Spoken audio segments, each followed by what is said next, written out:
Kita langsungkan saja agar kiranya situasi malam hari ini lebih kondusif, karena jamaah juga cukup banyak dari anak-anak kecil ya, anak yatim dan juga kaum ibu. Dengan harapan tidak ada yang meninggalkan acara sebelum sampai tuntas. Maka dari itu kita segerakan. Mohon ikhlas ridhonya, mungkin waktu istirahat belum terlalu cukup, tapi mudah-mudahan guru kita siap. Mohon ridhonya kepada guru kita Al-Mukarram wal Mukhtaram Fadilatul Ustaz. Pengen hidup bicara sih, ngobrol takut saya. Gak apa-apa ya Bibi ya, maafin. Guru kita Habib Abu Zar bin Hashim Al-Harsyi fa'alaihi falyatafaddal masykur. Kepada beliau kami mohonkan keikhlasannya, ridhonya. Depan ya. Jangan saya pegang masa aku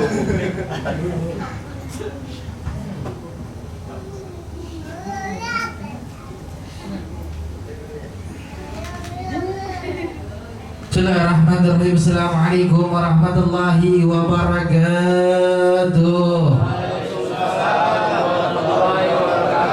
Assalamualaikum warahmatullahi wabarakatuh.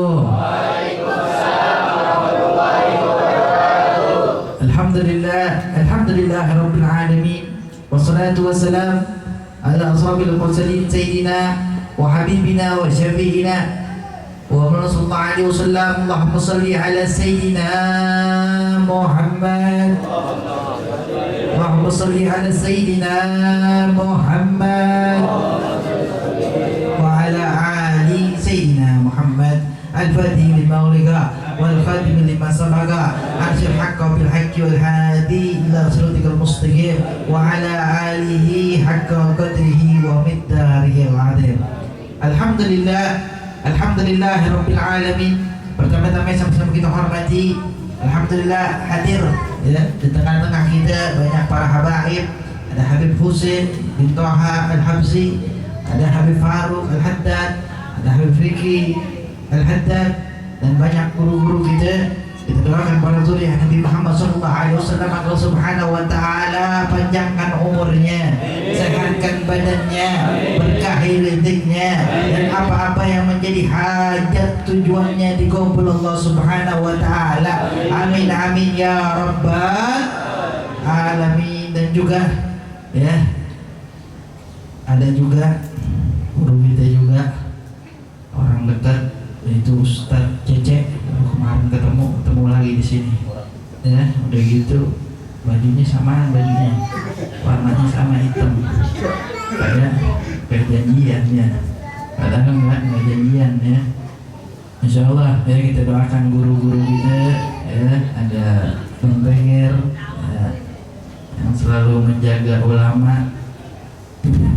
Kita doakan beliau ya, Ustaz Cece Bang Teger, Allah Subhanahu wa Ta'ala panjangkan umurnya, sehatkan badannya, berkahi rezeknya, dan apa-apa yang menjadi hajat tujuannya dikabul Allah Subhanahu wa Ta'ala. Amin amin ya rabbal alamin. Alhamdulillah rabbil alamin.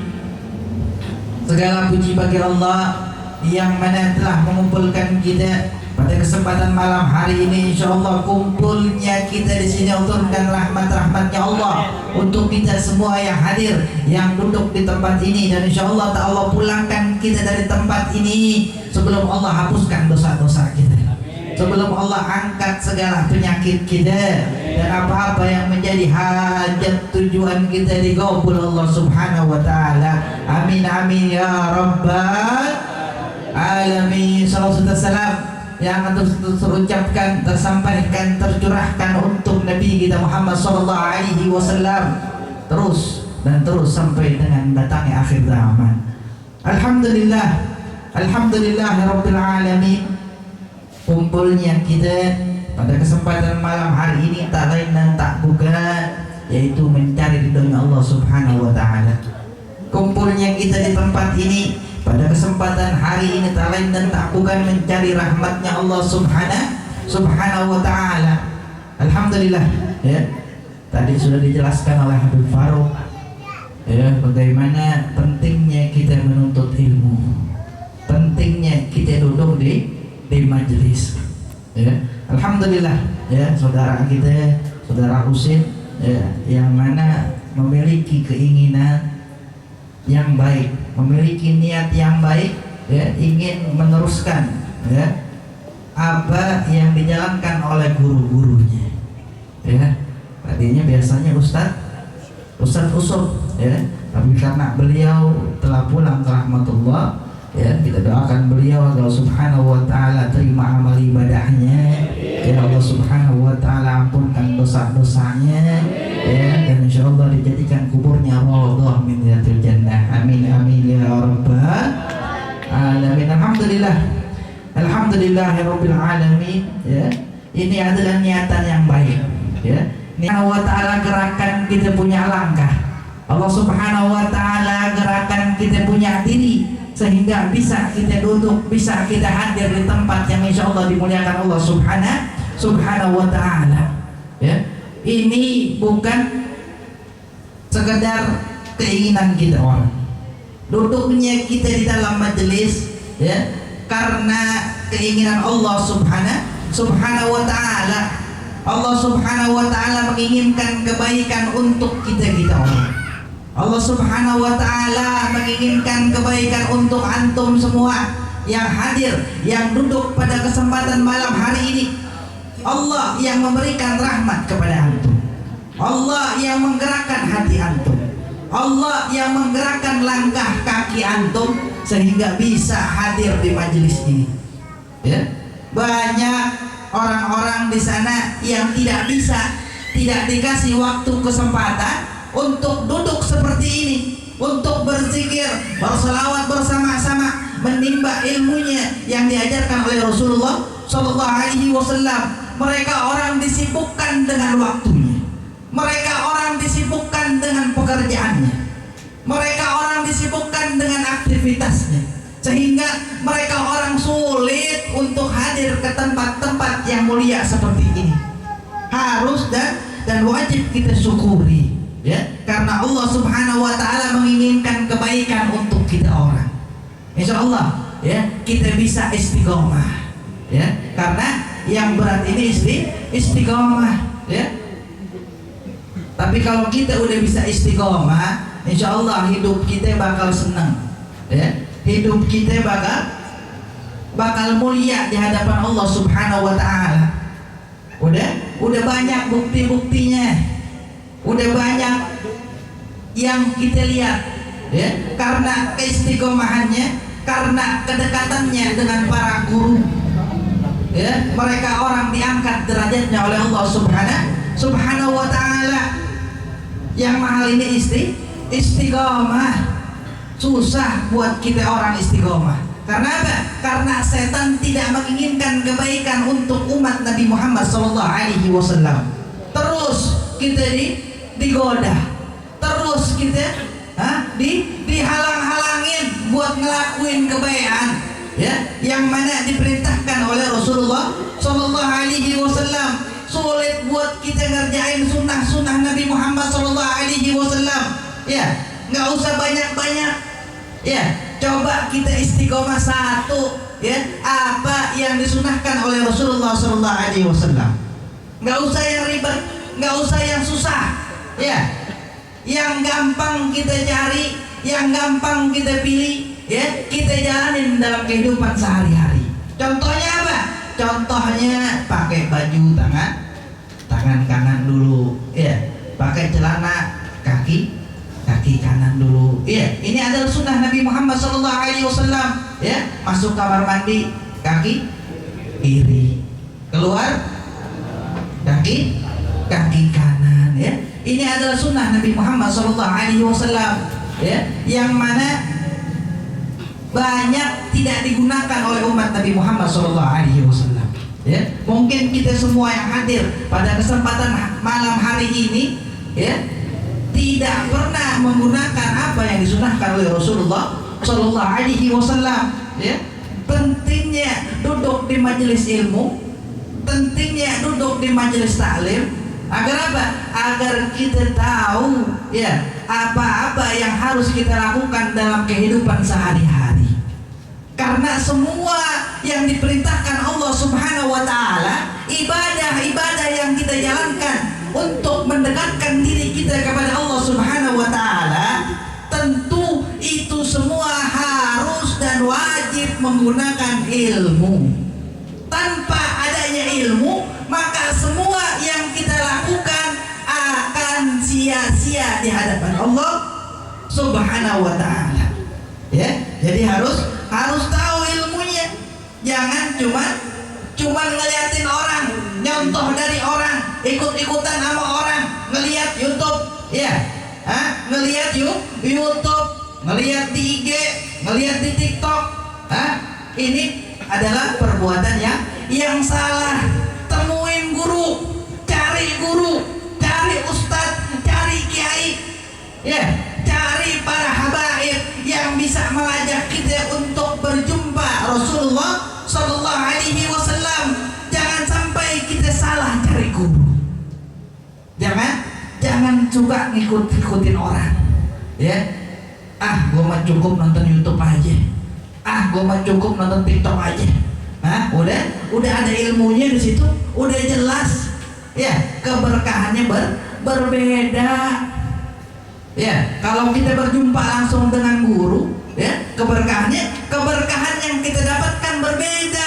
Ya, dan banyak kelebihan yang akan kita dapatkan. Kalau ada yang nggak paham, bisa kita tanya sama kita punya guru. Ya, kalau di YouTube bisa nggak lu nanya? Lu nggak ngerti bisa nanya nggak? Kagak. Ya, jadi cari guru yang mana bisa menyelamatkan kita dunia sampai dengan akhirat. Ya, belajar ilmu agama, belajar ilmu fikih. Jangan sampai kita menggampangkan, ya, ilmu-ilmu ini yang bakal menyelamatkan kita sampai, ya, berjumpa dengan Allah Subhanahu wa taala. Ilmu-ilmu ini yang akan membawa kita ke surganya Allah Subhanahu wa taala. Tanpa ilmu-ilmu tersebut, maka jangan berharap kita bisa masuk ke surganya Allah Subhanahu wa taala. Ya kan? Jangan berharap, gue mah cukup salawatan aja. Gue mah cukup udah main hadroh aja. Nggak bisa begitu. Ya, harus dan wajib dipelajari. Ilmu fikihnya harus tahu, bab-bab sholat, bab-bab air harus tahu. Jangan cuma selawatan doang. Ya, sholat tunggang-tungging tepat waktu.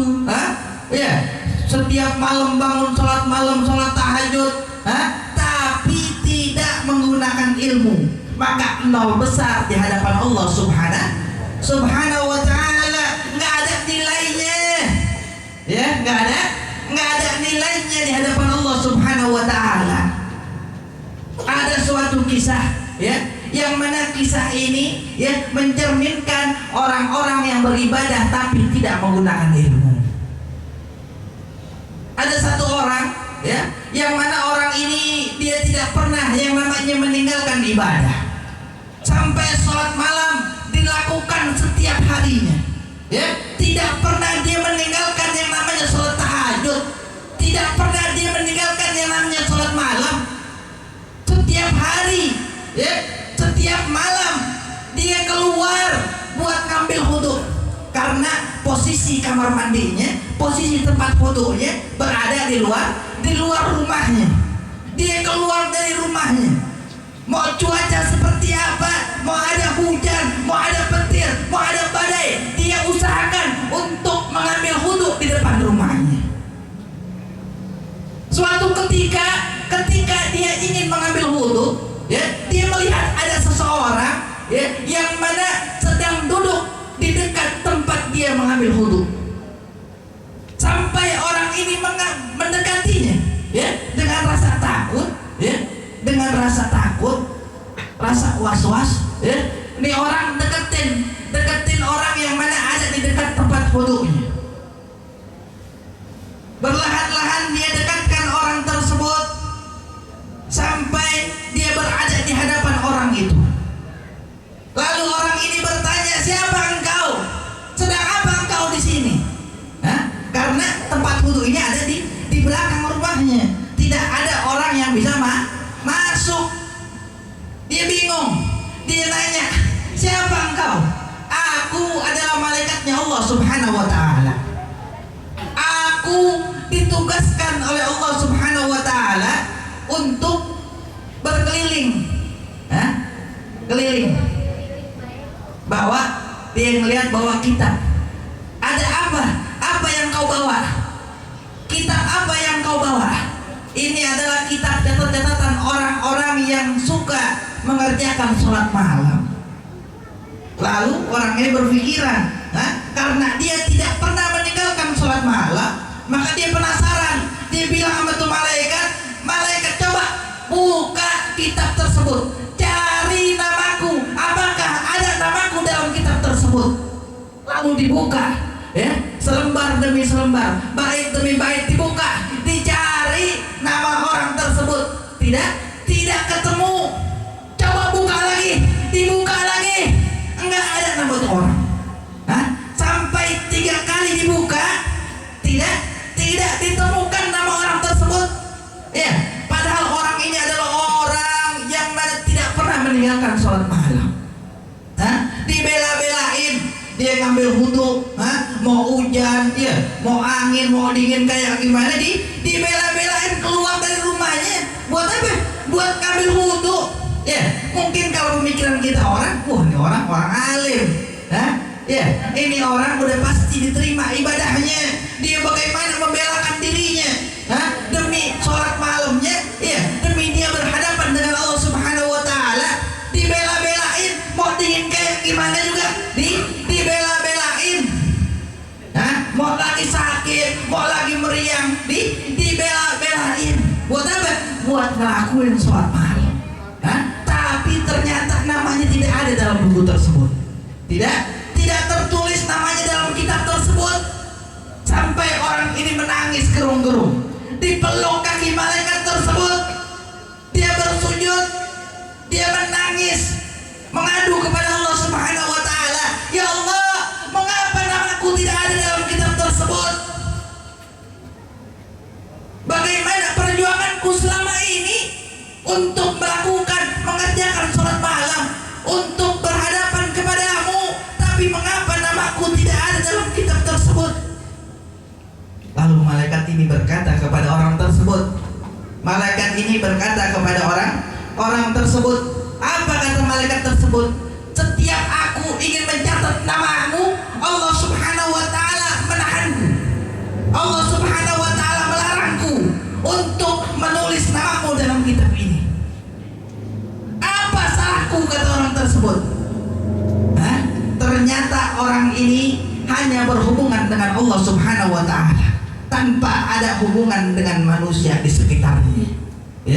Jadi Allah Subhanahu wa ta'ala menginginkan kita untuk hasbu minallah wa hasbu minan nas. Ada hubungan kita antara manusia, ada hubungan kita antara Allah, bukan cuman hubungan antara Allah, tapi ada juga hubungan dengan orang-orang di sekitar. Ada silaturahminya. Ini yang Allah inginkan. Jadi bukannya ibadah doang, bukan ibadah doang.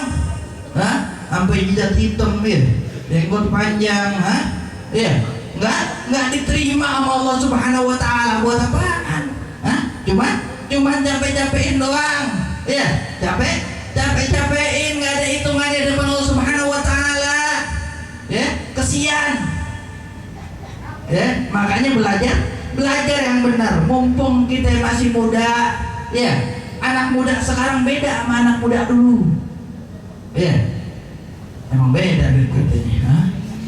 Anak muda dulu mau daripada tua. Bukan begitu maksud gua. Berbeda. Kalau orang dulu, pada benar-benar niat buat nyari ilmu. Di mana ada guru disamperin, di mana ada majelis didatengin. Benar-benar. Nah, naik gunung, turun gunung. Buat apa? Buat ketemu sama guru. Kalau anak sekarang kayak gimana? Anak sekarang, guru udah dateng, dia masih nggak mau dateng. Masih susah buat diajak kebayaan. padahal nggak pernah diminta bayaran. Iya, nggak pernah diminta bayaran.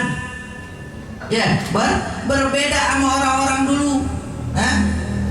Orang-orang dulu benar-benar dia kepengen punya ilmu. Tapi orang-orang sekarang tidak seperti itu, ya.